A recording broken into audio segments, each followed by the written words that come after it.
여러분들 하루에 한 번씩 뉴스 보시죠? 아마 인터넷으로라도 아마 인터넷 통해서도 여러분 아마 뉴스를 다 보실 거예요. 한국에서 오는 소식들이 좋은 소식도 있지만 주로 나쁜 소식들이 많이 있는 것 같아요. 그래서 사람들이 그러한 우울한 소식을 접하면 우울해지고 우울증에 걸린다고 그렇지 않습니까?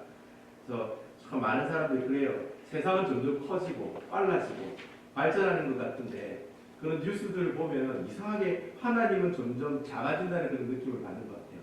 왜 능력이 많으신 하나님이 헛 이렇게 하시면은 다 이렇게 변화시키시고 이것도 하나님께서 모든 사람들이 돌아오게 만드실 건데 왜 하나님께서 그렇게 하지 않으시는가? 또 교회는 뭐 하고 있는가? 요즘 교회가 또 참 욕을 참 많이 드시고 계세요. 욕들을 참 많이 드시고 계세요, 교회들이. 그래서 기독교를 하지 않고 뭐라고 얘기합니까? 개독교라고 이렇게 비아냥거리죠. 예수를 믿으려면 옛날에는 네 알겠습니다. 한번 교회 나가보겠습니다. 이렇게 하는데 요즘엔 예수 믿으세요 이렇게 얘기하면 니나 잘 믿어라. 이렇게 얘기하는 사람들이 많대요. 그래서 그렇게 하면 또 막 신앙이 없는 분들은 막 우쭐해지고 내가 교회 다니는 게 맞는가? 내가 지금 믿음 생활 잘 하고 있는가? 한없이 세상은 커지고 더 좋아지고 힘이 세지는 것 같은데 이상하게 교회는 점점 작아지고 또 교회는 예수님이 계시긴 한데 세상에는 없다고 생각하는 그렇게 생각하는 사람들이 참 많은 것 같아요. 특히 여러분 젊은 사람들이 그런 얘기를 많이 해요. 젊은 사람들. 제가 기독교 교육학을 공부했는데 미국이나 한국이나 똑같더라고요. 똑같아요. 여러분 미국 고등학교 학생들 12학년 졸업하면 다 대학교 가잖아요. 안 가는 친구들도 있지만 어쨌든 대학을 가고 안 가고 간에 고등학교를 졸업한 친구들이 예수를 믿는데 나중에 고등학교를 졸업하면 예수님을 계속 믿는 사람들이 10명 중에 2명만 남아있고 8명은 다 떨어져 나가요. 그러니까 80%가 한국도 똑같습니다. 80%가 일단 대학에 가면 교회하고 빠이빠이라는 거죠. 일단 부모님하고 떨어지죠. 그죠? 혼자 기숙사 생활하죠. 그곳에 가서 예수 믿는 친구들 안 만나면 똑같이 예수 안 믿는 사람들하고 똑같이 그렇게 살더라고요. 그래서 신앙을 버리는 아이가 80%라고. 아무도 놀라지 않으시는 것 같은데요. 그래서 여러분 그런 측면에 바라봤을 때 저희 교회 청년들 아이들이 10명 정도 나온다는 건 너무 축복 같아요. 여러분 10명 중에 2명만 교회에 남아있다잖아요. 근데 우리 교회는 10명 이상이 남아있잖아요. 얼마나 좋고 얼마나 복된 일이에요.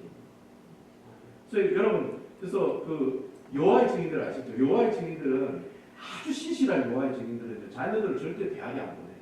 여러분 그거 아실 거예요. 왜 대학을 안 보내느냐? 대학 가면은 자기들이 가지고 있는 신앙 다 버린다고 해서 대학을 안 보내요. 그리고 그냥 다 모두 직장에 취직시켜요. 왜냐하면 대학 가면은 예수님 자기들이 가지고 있는 신앙을 잊어버릴까 싶어서 다 분별합니다. 가지 마라. 군대만 가지 마라 그 얘기를 하는 게 아니라 대학도 가지 말라고 그렇게 얘기를 해요. 근데 우리가 여호와의 증인들이 생각하는 그 생각은 아주 비성경적인 얘기입니다. 여러분 하나님께서 왜 대학을 가지 말라고 그렇게 여러분 우리의 삶은 빛과 소금의 삶이 되어야 되잖아요. 그죠? 어두운 곳에 가서 빛이 되라고 빛이 있는 곳에서 빛이 되라고 안 하고 어두운 곳에 가서 빛이 되라고 하시거든요. 그리고 썩고 부패한 곳에 가서 뭐가 되라? 소금이 되라고 얘기하는 거예요. 그러니까 여호와의 증인들이 생각하는 그 대학을 보내지 않는 것은 아주 비성경적인 내용이에요. 오히려 타락한 대학에 우리 자녀들을 어떻게 해야 돼요? 완전 무장시키고 다 보내야 되는 거예요. 어떻게 해야 돼? 선교사로 다 파송해야 되는 거예요. 제가 아이들을 가르칠 때 제가 청년부 아이들 고등부 아이들 맡고 있을 때 제가 항상 얘기하는 내용이 그거였어요. 너희들 대학 왜 가느냐? 잘 먹고 잘 살려고 가는 거냐? 그래 좋아. 잘 먹고 잘 살 때 네가 그 돈을 가지고 하나님께 영광 돌리는데 쓰는 사람이 되라. 너 왜 대학 가는지 아느냐? 내가 남들보다 잘 살기 위해 대학 간 게 아니라는 거예요. 그 대학에 가서 어떻게 해요? 예수 그리스도 향기를 날리는 사람이 되라는 거예요. 대학 가서 선교사가 되라. 선교사가 되라고 대학을 보내는 거예요.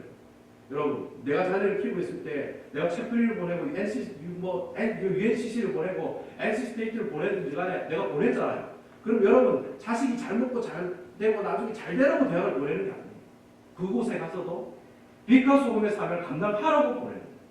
여러분 그러면 하나님께서 그 자녀를 축복하지 않겠습니까? 하나님께서 함께하지 않으실까요? 지혜 주시고 능력 주시지 않을까요? 대학을 안 가도 괜찮아요. 내가 직장 생활하고 내가 알바 생활하고 내가 뭐 이렇게 맥도날드에서 열심히 이렇게 햄버거 패트를 굽고 있어도 그 속에서도 어떻게 해요? 믿지 않는 사람들에게 예수를 얘기하고 예수를 소개하고 그리고 그 사람들을 섬기는 거예요. 그리고 때로는 지나가는 사람들에게 예수 그리스도를 소개하기도 하고 불쌍한 사람들 오면은 자기 돈을 털어서 그 사람들을 섬기고 돕고 그렇게 살아가는 것이 바로 하나님께서 기뻐하시는 삶의 모습이라고 합니다. 그래서 여러분 자녀들에게 대학을 보낼 때는 파송을 한다고 생각하세요. 아이고 내가 이제 내 자식이 이제 대학에 보내고 떠나 보내는구나 그래 생각하지 말고 선교사로 파송한다고 생각하세요. 그리고 내 자녀가 자동차를 몰고 직장생활하러 나가면 파송한다고 생각합니다. 그 아이가 그곳에 가서 정말 예수 믿는 사람이 되라는 거죠. 하나님께 복음을 증거하는 사람이 되라는 거죠. 하나님께서 원하는 삶의 모습들이 그런 삶의 모습들이라고 하는 거예요. 근데 여러분 안타깝게도 우리의 삶이 그렇게 풍요로운 삶이 돼야 되는데 실질적으로 보면 어떤 삶이에요? 너무 세상은 커 보이고 너무 예수님은 작아 보이는 게 너무 많은 거예요. 그러니까 여러분 뭐 세상 노래 제목도 그런 게 있잖아요. 가까이 하기엔 너무 먼 당신. 좋아하는 식으로 그런 노래 있잖아요. 가까이 하기 뭐 그런 게 있어요. 하여튼 뭐 제가 노래 부를 수는 있지만 가까이 하기엔 너무 먼 당신이 하나님이 된다. 하나님을 믿긴 믿는데 하나님 내 곁에 계시다는 것을 모르고 믿는다. 나는 예수쟁이가 왔는데 뷰티 서플라이에 가면 예수쟁이가 안 되는 거예요. 내가 픽업 스테이션에 가면 예수쟁이가 안 되는 거예요. 그로소리에 가면 또 다른 분들하고 막 욕하면서 싸우시는 거예요. 막 술 먹고 들어온 사람들하고 싸우고 마약하는 사람들하고 싸우고 내가 예수 향기를 발해야 되는데도 불구하고 똑같이 예수 안 믿는 사람들하고 살아간다는 거예요. 여러분 우리는 어떻게 살아야 할까요? 교회 오면은 예수님이 왕이라고 생각되는데 예배당 나가면 그때부터 예수 부모가 나방이 없는 거예요. 세상 사람들하고 똑같이 사는 거예요. 똑같이 욕하고 똑같이 시기하고 똑같이 뭐 욕하면서 질투하면서 그렇게 사는 거예요. 여러분 이 상황을 어떻게 극복해야 되죠? 그럼 나는 어떻게 살아야 되죠? 그 어떻게 살아야 돼요? 라는 질문을 대답하고 있는 내용이 바로 오늘 본문의 시편 2편에 나오는 말씀입니다. 여러분 시편 오늘 본문에 보니까 1절에서 3절에 보시면은 그런 얘기가 있어요. 어찌하여 이방 나라들이 분노하며 민족들이 헛된 일을 꾸미는가? 세상의 군왕들이 나서며 관원들이 서로 꾀하여 여호와의 그의 기름 부은 자를 대적하며 우리가 그들의 맹 것을 끊고 그의 결박을 벗어버리자 하는구나. 여러분 오늘 이 1절에서 3절에 나오는 얘기가 세상 사람들하고 얘기가 똑같은 거예요. 예? 안 믿는 사람들은 너무 많다는 거예요. 어찌하여 이방 나라들이 민족들이 누구를 대적해요? 기름 부은 자의 메시아거든요. 이 메시아를 헬라어로 얘기하면 그리스도예요. 예수님이에요. 어떻게 이렇게 예수님을 부인하고 예수님을 욕하는 사람이 이렇게 많니? 한두 명이 아니라요. 뭐라고 되어 있어요? 나라들이, 민족들이 그렇게 어떻게 해요? 예수 믿는 사람들을 향해서 욕하고 그렇게 살아가는 사람들이 많다는 거예요. 오늘 1절에서 3절에 보니까 우리가 살고 있는 세상이 뭐 성경에서 말하는 세상이 똑같다는 거예요. 말씀을 안 믿는 사람이 한두 명이 아니라는 거예요. 여러분 솔직히 깨놓고 샬롯에 교회 다니는 한인들이 많아요. 교회 안 다니시는 분들이 많아요. 교회 안 다니시는 분들이 훨씬 더 많아요. 그리고 교회 나왔다가 상처받아 나간 분들도 많고요. 샬롯은 동네가 작기 때문에 이 교회 저 교회 옮길 수도 없어요.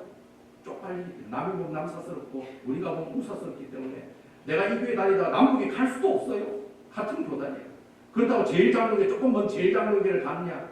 가도 똑같아요. 그거가 그거예요. 그 나무에 그 나무에 그 밥이. 여러분 이런 상황들 가운데는 특히 그 안 믿는 사람들이 어떤 사람들이냐? 성경에 보니까 군왕들이고 관원들이라 그렇게 얘기하고 있어요. 그러니까 안 믿는 사람들이 더 잘 사는 거예요. 왕들이고 관원들이라 그렇게 그 평범한 자리를 차고 있는 살아가는 사람들이 아니라 안 믿는 사람들이긴 한데 큰 권력을 가지고 힘 있는 사람들이라는 거예요. 그래서 우리가 살고 있는 세상은 똑같은 거예요. 그러니까 여러분 예수 믿는 사람들은 그런 사람들하고 같이 어울리면 한없이 작아지는 거예요. 그래서 여러분 교회 젊은 사람들이 교회를 떠나는 이유가 거기 있어요. 왜 떠날까요? 교회는 뭐 항상 울들이 이런 청년들이 가지고 있는 생각들 제가 젊었을 때 그런 생각 가지고 있었습니다. 제가 가지고 있었거든요. 회개합니다. 예. 저도 제 목의 목사님 올드한 목사님이다. 맨날 예수 그리스도만 얘기하고 설교도 오래 하시고 참 하여튼 뭐 구식이고 뭐 그 저희들은 그때 청년들 모임도 없으셨거든요. 목사님 왜 남자 여자들 이렇게 막 이렇게 짝짝꿍 할까 싶어가지고 청년의 모임도 없애버렸어요. 제가 청년의 회장이 된 해 없애졌어요. 제가 청년의 회장이 된 그 해 없애버렸어요. 목사님이 저를 미워하시는 건지. 그래서 제가 목사님 앞에 대들고 막 그랬었어요. 제가 아주 못된 사람이에요. 제가 청년회 때도 그렇게 생각을 했거든요. 그러니까 요즘 사람들은, 요즘 청년들은 왜 그렇게 생각 안 하겠어요? 다 그렇게 생각하는 거예요. 도대체 뭐 교회가 하는 일이 뭐야? 나라가 이렇게 들어가는데 교회는 뭐 하고 있어? 뭐 이렇게 얘기하고 말이죠. 그죠? 교회는 이렇게 빨리 변하고 이렇게 활용무소로 이렇게 사람들을 이렇게 끌어모이는데 우리 교회는 왜 그래? 여기 앞에 있는 무슨 처치입니까? 엘리베이션 처치인가 뭔가 그 교회 가니까 그 교회는 막 삐까번쩍 하더라고요. 막 찬양도 막 삐까번쩍 하고 막 사이키 조명 돌아가고 막 그러더라고요. 젊은 애들이 다 글로 가는 거예요. 그 한국 아이들도 글로 가는 거예요. 한국 교회가 재미가 없다. 여러분 교회 오면 재미도 없지, 화려하지도 않죠. 힘없는 사람들만 있는 것 같죠. 여러분 좀 찔리지 않습니까? 우리 대단히 힘없는 분들이 계십니다. 머리가 다 허여신 분들만 계십니다. 그 누가 청년들이 오겠습니까? 누가 젊은 사람이 올라가겠습니까?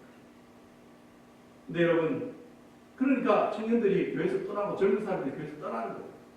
그러한 것들을 흡수해주고 그런 것들을 받아주는 교회로 찾아가는 거예요.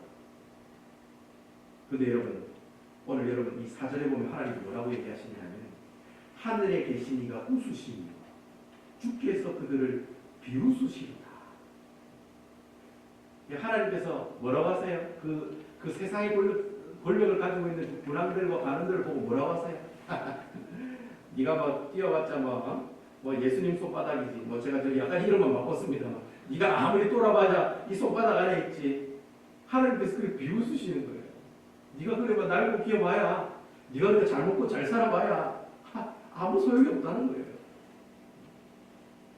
여러분 오늘 이 성경 말씀이 반전의 말씀이 바로 이 4절 말씀. 우리가 살고 있는 세상은 이상하게 예수 안 믿는 사람이 우리보다 더 잘 사는 것 같고 더 힘이 있는 것 같고 더 능력이 있는 것처럼 보이지만 중요한 건 하나님께서 그 사람들을 향해서 어떻게 하신다? 흠칫뽕 한다는 거예요. 그냥 비웃으신다는 거예요. 네가 아무리 뛰어봐야 그 나무에 그 밥이다. 그렇게 하나님께서 이렇게 씩 웃으시면서 그 사람을 비웃는 거예요. 여러분 솔직히 내가 사는 세상은, 내가 속해 있는 곳은 예수님보다 세상이 더 커 보여요. 더 매력적이에요. 하지만 여러분, 내가 영적인 눈이 열려서 하나님 나라를 한번 보면은 그건 또 상황이 바뀌죠. 내 눈을 열어 주의 나라를 한번 보기만 하면 내가 가지고 있는 생각과 가치관과 모든 사고방식들이 다 변하게 되어 있어요.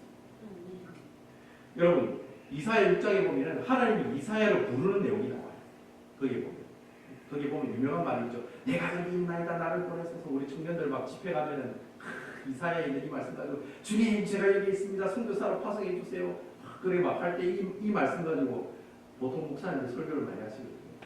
하나님께서 이사야를 부르실 때는 아주 우울한 시대였어요. 그때 이스라엘이 두 쪼가리가 나 있었잖아요. 하나는 북이스라엘, 하나는 남유다. 두 개가 있었는데 북이스라엘이 마침 그때 아수라라는 나라에 망한 때였어요. 그러니까 여러분 남유다에 있는 사람들이 불불불 떨고 있는 상황이었어요. 아이고 야 우리도 이제 좀 있으면 아수라한테 이제 끝장나는 거 아닌가. 야 북이스라엘이 망했단다. 아이고 김집사 어쩌라. 북이스라엘이 망했단다. 우리는 어떻게 살아? 이 집사 우리는 어떻게 뭐 먹고 사나? 그런 상황이에요. 그러니까 어느 누구도 선지자가 되라고 제가 선지자 되겠습니다 이렇게 얘기하는 사람이 없어요. 왜? 선지자 되겠다는 손을 드는 그 순간 순교할 각오를 하고 선지자가 되어야 하기 때문에. 그래서 여러분 이 아주 살벌한 상황이었어요. 이 살벌한 상황에 하나님께서 이사야를 불러. 그리고 하나님께서 이사야에게 뭘 보여주느냐면 다른 거 없어요. 한 개만 딱 보여줘요. 천군 천사들이 주의 보좌에 하나님께서 앉아 계시는데 그 앉아 계시는 주의 보좌를 향해서 예배드리는 장면을 보여주셔요. 그러니까 이사야가 그 예배드리는 그 모습을 보는 거예요. 하나님께 예배드리는 천군 천사의 모습을 보는 거예요. 쉽게 설명하면 천국을 본 거예요. 이사야가 천국 보고 난 다음에 그래요. 그때부터 어떻게 해요? 주님께서 얘기하시잖아요. 누가 저기에 가서 백성들의 죄를 사하고 누가 저 백성들을 구원할꼬? 라고 질문하니까 이사야가 그 환상 보고 난 다음에 어떻게 해? 사람에 대한 백화서 확 변해. 주님, 제가 가겠습니다. 내가 여기 있나이다. 나를 보내주세요. 나를 보내주소서. 여러분, 그 고백이 이사야 6장에 나와요. 여러분, 이사야가 천국 한번 보고 나서 확 바뀌었다. 여러분, 그때 이사야가 얼마나 무섭고 두려웠겠어요. 이사야가 인간인데 북이스라엘이 망했더라. 좀 있으면 우리 남유다도 망한다 하더라. 여러분, 그 상황에서 누가 선지자를 하려고 하겠어요? 하고 싶어도 죽으면 두려워서 누가 선뜻 나서서 그 선지자직을 받겠어요. 근데 하늘나라 한번 보여주니까 사람이 확 바뀌어요. 내가 죽어서 갈 곳이 어디예요? 주의 보좌에 앉아 계신 그 하나님. 거룩하다 거룩하다 하나님이여라고 찬양하는 그곳에 내가 갈 자리는 내 자리라는 거예요. 그걸 보고 난 다음에 이사야가 주님 내가 여기 있사오니 나를 보내주십시오 라고 얘기하는 내용이 이사야 6장에 나옵니다.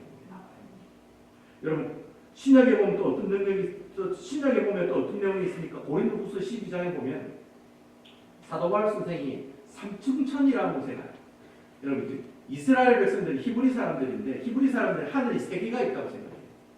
세 개가 있는데 1, 2, 3가 있는데 맨 끝에 있는 3층에 있는 그 하늘이 천국이라고 생각을 해요. 그래서 여러분, 사도 바울 선생이 환상 가운데 3층전에 가는 경험을 하게 돼요. 그리고 사도 바울 선생이 하늘나라를 보고 난 다음에 어떤 고백을 했게요? 주님, 제가 가지고 있는 거 모든 거 다 뭡니다? 똥입니다. 제가 가지고 있는 경력, 제가 가지고 있는 이력, 제가 가지고 있는 재력, 제가 가지고 있는 파워, 제가 가지고 있는 족보, 히브리인 중에 히브리인이잖아요. 유대인 중에 유대인이잖아요. 그 사도 바울 선생이 하늘나라 한번 보고 난 다음에 뭐라고 얘기합니까? 주님, 제가 가지고 있는 모든 것 다 뭘로 여기겠습니다? 배설물로 여기겠습니다. 다 똥으로 생각하겠습니다. 돈요? 똥. 권력요? 똥.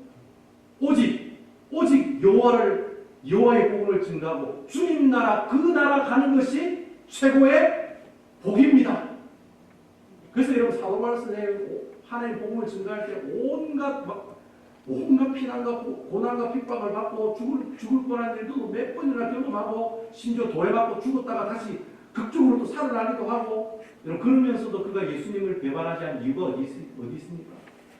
하늘나라를 한번 보고 난 다음부터 그 사람을 바뀌었다. 여러분, 하늘나라를 본 사람들은요, 세상을 보는 눈이 틀려요.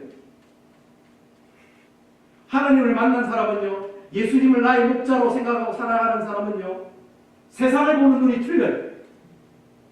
세상이 두렵다, 세상이 더 화려하다, 세상이 더 힘이 세다. 하늘나라 한번 본 사람들은 어떻게 해요? 아니에요. 세상 화려한 거 아니에요. 그 세상이 더 좋은 거 아니에요. 세상이 주는 복, 세상이 주는 돈, 세상이 주는 권세, 세상이 주는 음란, 나에게는 참으로 짜릿하고 좋은 것이라고 옛날에는 생각했는데, 내가 예수님을 나의 목자로 영접하는 그 순간, 예수님이 나의 구주라고 생각하고 예수님을 만나는 그 순간부터 어떻게 해요? 그 사람이 세상에 보는 눈들이 다 틀려집니다. 좋고 부럽고 정말 가지고 싶은 것들이 뭘로 보여요? 똥으로 보여요. 하나님 백성이 하나님 말씀에 순종하고 하나님 나라가 이 땅에 빨리 임하기를 소원하는 마음을 가지고 수많은 사람들에게 복음을 증가하는 삶을 살아갈 때, 내가 비록 좀 힘들고 불편해도 편안하지 않아도 예수님의 말씀으로 평안하면 된다. 그래서 내가 가지고 있는 모든 시험과 환난을 능히 이겨내 나갈 수 있다라고 하는 거예요. 근데 여러분, 하나님 나라가 그래 임했어요. 2000년 전에 예수님께서 부활 승천하심으로 우리에게 성령님을 내려주셔가지고 하늘나라가, 하나님의 나라가 이 땅에 임했어요. 교회를 통해서 임했어요. 근데 여러분, 그러면은 하나님께서 내가 이 땅의 주인이라는 것을 2000년이 지난 다음에 뭐 변화가 있어야 되잖아. 뭐 좀 변화가 있어야 되잖아요. 뭐 가령 예를 들어서 뭐 세상의 반 이상이면 예수를 믿는다든가, 예? 아니면은 뭐 세상에 뭐 반 이상이 아니더라도 뭐 적어도 뭐 한국은 좀 기독교 국가가 되어지고, 그리고 또 적어도 뭐 그 나라의 한 뭐 50% 정도는 예수를 믿는 국가가 되어야 되잖아요. 근데 여러분, 지금 그렇습니까? 안 그렇습니까? 안 그렇다는 거예요. 옛날에는 저희 한국에 예수 믿는 사람이 4분의 1, 25%를 했는데 요즘에는요 25%도 안 나와요. 이제는 교회를 떠나서 예수를 안 믿는 사람이 더 많아졌어요. 왜 이런 일들이 나타날까요?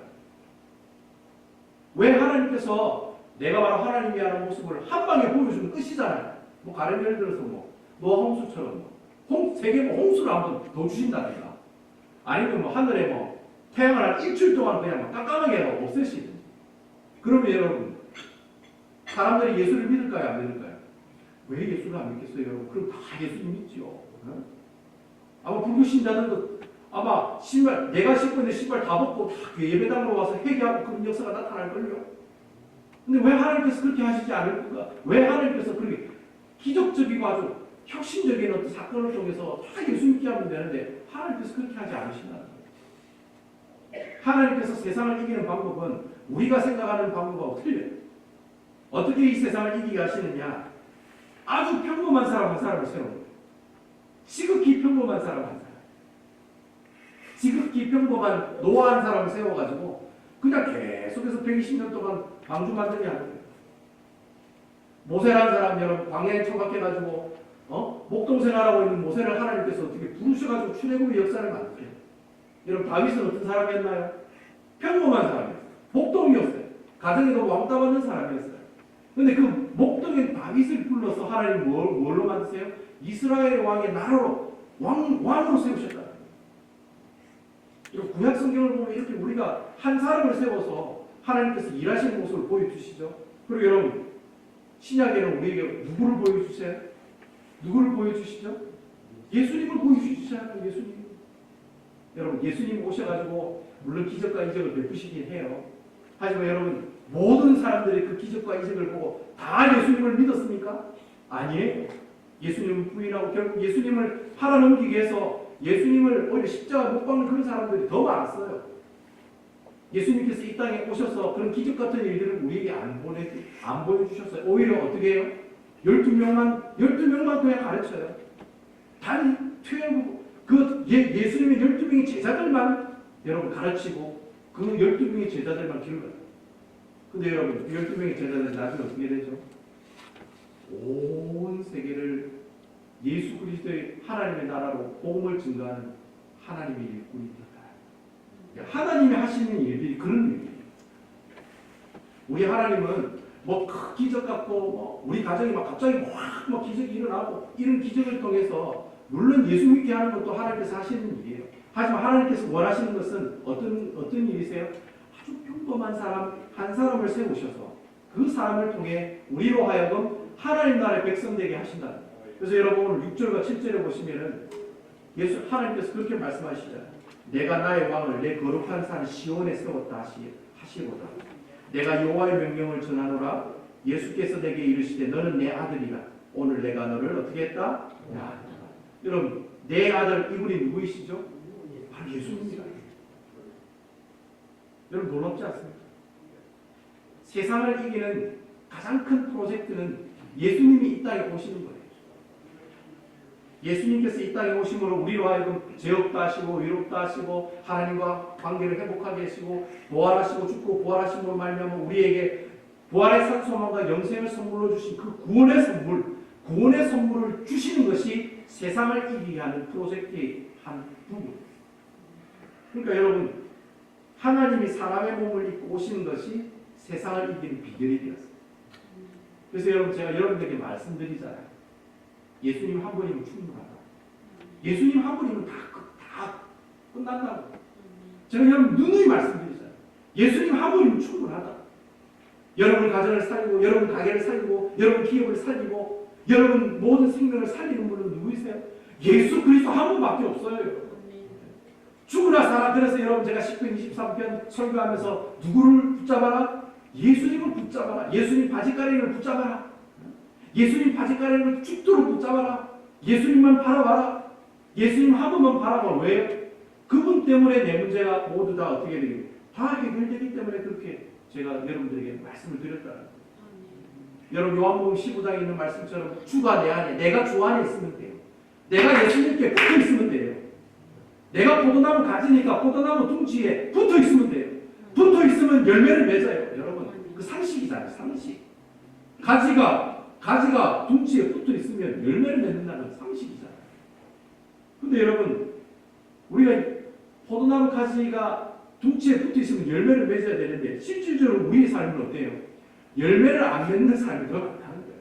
여러분, 이거 여러분 너무 신경질을 하지 않으세요? 여러분, 너무 화가 나지 않으세요?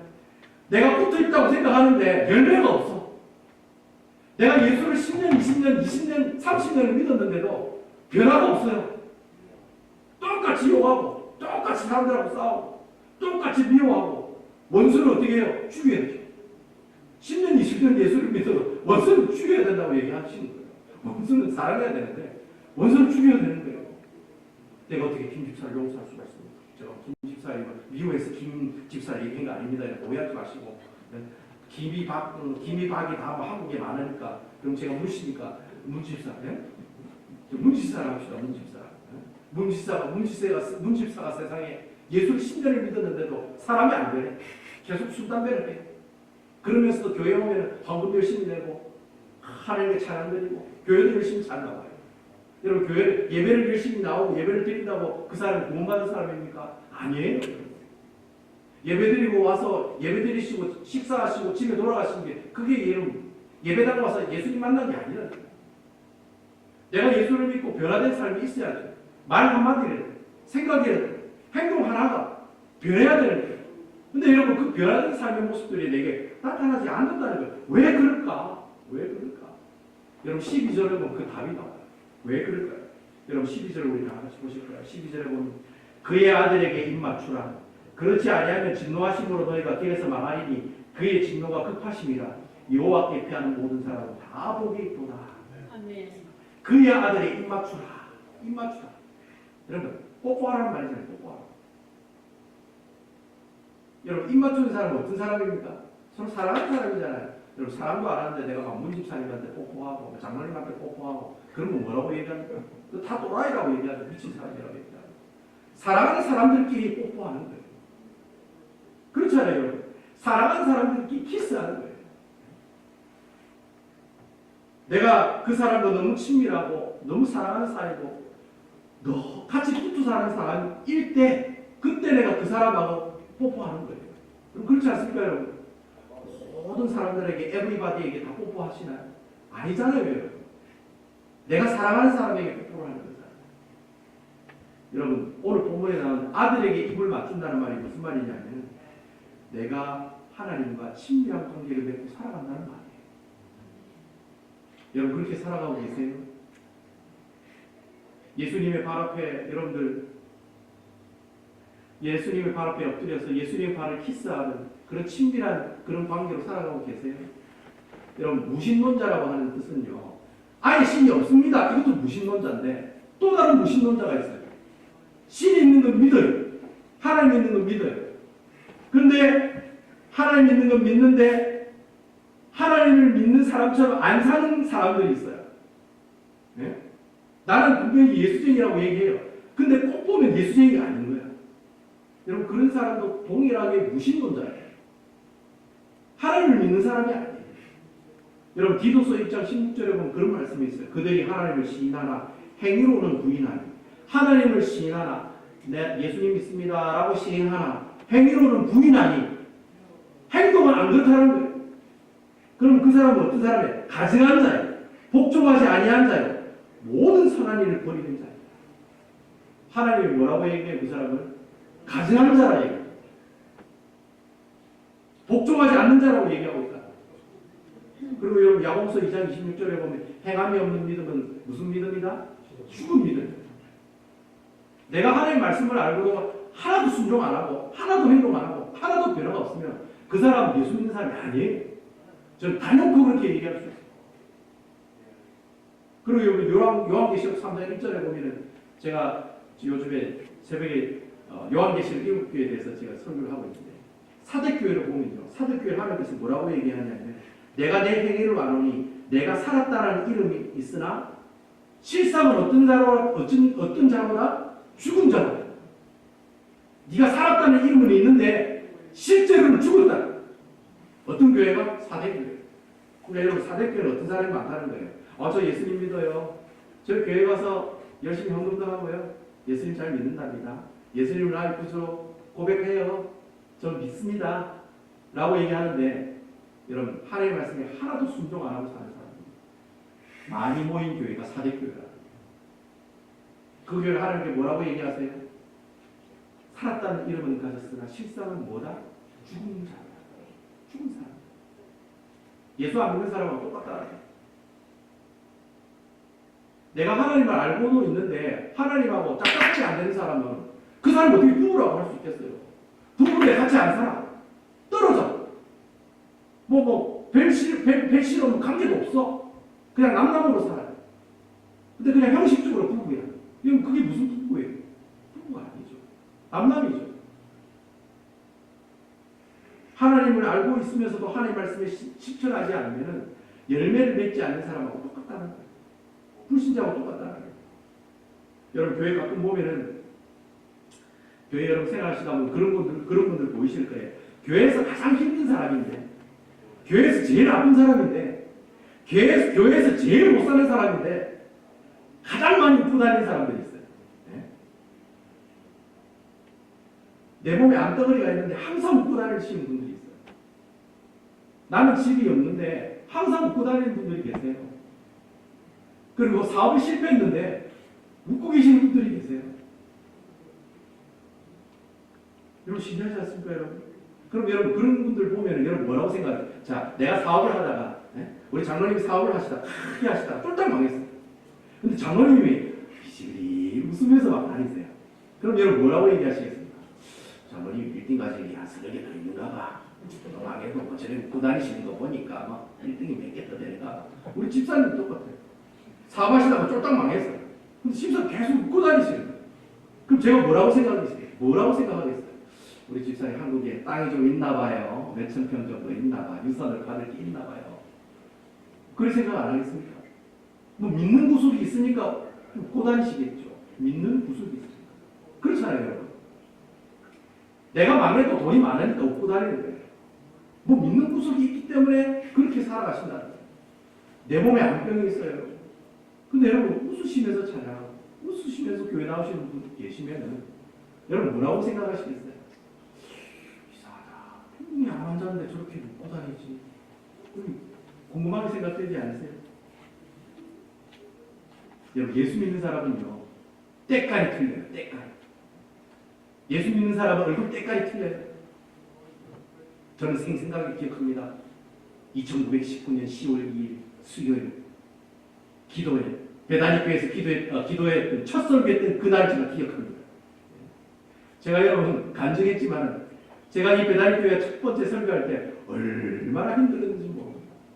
모든 사람들이 얼굴이 초상집에 계시는 분들입니다. 제가 무서웠습니다.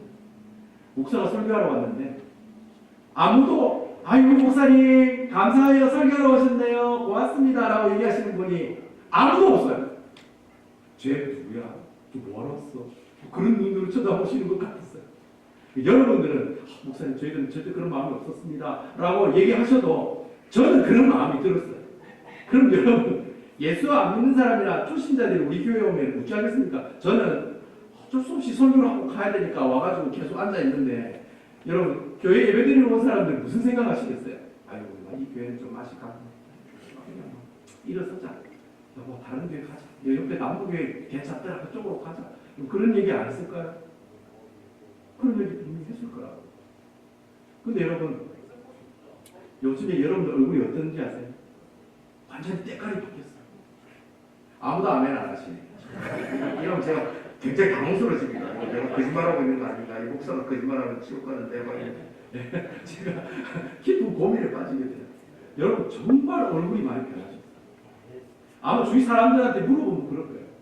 저번 주에 열린교회 집사님이 그럽니다. 아니 목사님 배달의교회 주차장에 차가 엄청 많던데요. 그래서 제가 세나봤거든요. 저번 주에 어제나 똑같거든요.